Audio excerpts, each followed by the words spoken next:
Hello বন্ধুরা, তোমরা সবাই কেমন আছো? আশা করি তোমরা সবাই ভালো আছো। আজ আমার দ্বিতীয় ভিডিও। আজকে আমাদের বাড়িতে পুজো আছে, তাই আমি নিরামিষ খাবার বানাবো। আজকে আমি তোমাদেরকে নিরামিষ ফুলকপি তরকারি বানিয়ে দেখাবো। আমি এই ফুলকপি কেটে রেখেছি, এবার এটাকে আমি একটু কষবো। তেল দিয়ে দিয়েছি, তেল গরম হয়ে গেছে। আমার এই ফুলকপি কষানো হয়ে গেছে। হ্যাঁ, এটা একটু লাল করে, হালকা লাল করে ভেজে নিলাম। একটু তেল পাঁচফোড়ন দিলাম। এবার আলু টমেটো এই দুটোকে একসাথে কষিয়ে নেব। এতে একটু নুন, এক চিমটি হলুদ, একটু আদা বাটা, কাঁচা লঙ্কা বাটা এর সাথে দিলাম।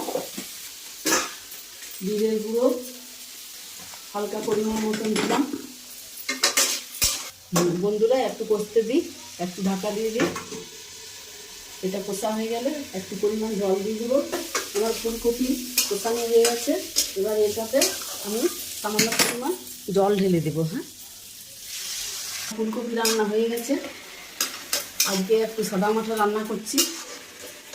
এবার এটাকে আমি নামিয়ে দেবো।